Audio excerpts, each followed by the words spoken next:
Hai, balik lagi di BKM 2 Podcast bersama gua Adel. Di sini kita akan berbincang-bincang tentang kuliah sambil kerja. Di sini saya ditemani oleh guru BK di BKM 2 atau disebut juga bimbingan konseling. Boleh perkenalkan, Bu? Oke, terima kasih Adel. Ya, teman-teman perkenalkan nama Ibu Anissa Punggi Komala Dewi, biasa disapa Bu Nisa. Tadi udah sempat diperkenalkan sama Adel sedikit, jadi benar kalau misalnya Ibu ini guru bimbingan dan konseling.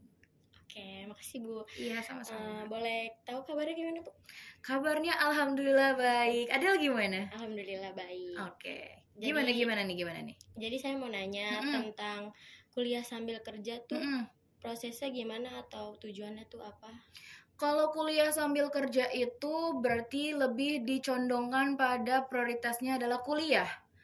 Nah, baru nanti ketika bekerjanya mungkin si siswa atau siswi tersebut itu bisa dengan part time dan lain sebagainya karena kuliah sambil kerja.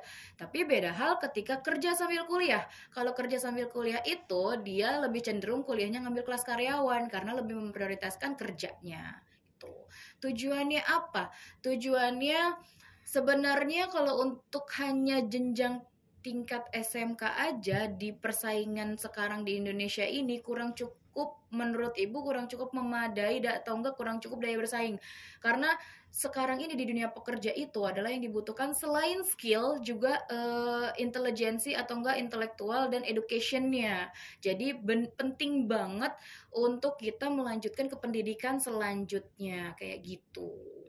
Kalau boleh tahu, berapa siswa sih yang sudah bekerja sambil kuliah di luar negeri? Kalau untuk program kita sendiri, untuk yang di program ke luar negeri udah lebih ada puluhan ya, karena kan juga udah ada yang selesai nih, bahkan sampai ada yang S2 nih, khususnya di program double track di Taiwan.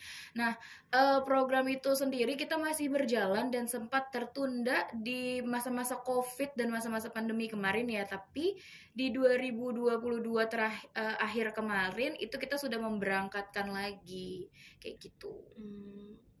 Kalau misalkan kerja di luar negeri itu dia gabungan sama negeri apa aja sih?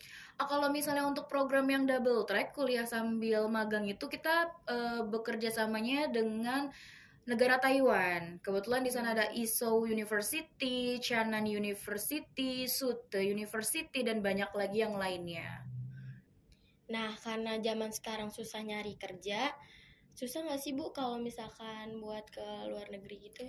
Sebenarnya dibilang susah ya nggak susah, dibilang gampang juga ya nggak menyepelekan gitu.